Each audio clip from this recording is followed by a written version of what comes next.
Siz ham xuddi shunaqa 90 gradus burchak chiqarib olmayapsizmi? Videoni oxirigacha ko'ring, barcha razmerlarni ipidan ignasigacha ko'rsatib o'tilgan. Xo'p akalar, birinchi navbatda joyimizda razmerini o'lchab olamiz.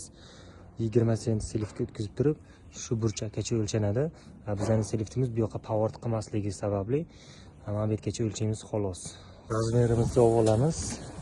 Akalar, eng muhim joyga yetib keldik. Bizning siliftimiz ichki chok, ichki tomonga buriladi. Shu sababli bitta narsaga e'tibor berasizlar. Xo'p, metkamiz shu yerda bo'lsa, gunyamizni qo'yiladi. Shu minusga qarab kesiladi. Bu yoqqa qarab xuddi minus.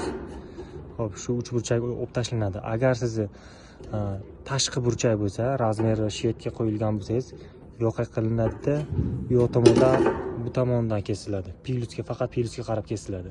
Adashib qolmaysizlar. Hozir birgalikda buni chizamiz. Vaygala, mana chizib ham bo'ldik. Mana boyaga metkamizdan ikki tarafga qarab 45 gradusli chiziq chizib olganmiz. Mana bu metka qilingan joylar quloq bo'lib qoladi. Hamma o'ziga udobstva tarafi xohlasanglar bu yoqqa, xohlasanglar bu yoqqa qoladi. Birinchi navbatda kesayotganda o'rtasidan birinchi bo'lib kesib olasizlar-da. Men bu yoqdan olib tanlaganman, mana chiziq bo'ylab kesamiz. Qani ketdik. Mana kesib ham bo'ldik.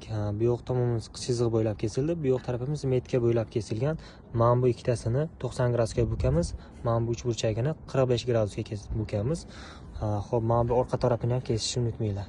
Mana 90 gradus ichki burchagimiz tappa tayyor bo'ldi. Hech qanaqa razmerlar kerak bo'lmadi. Videoda ko'rganinglardek, faqatgina bitta shu gunya kerak bo'ldi. 30 ming so'mlik.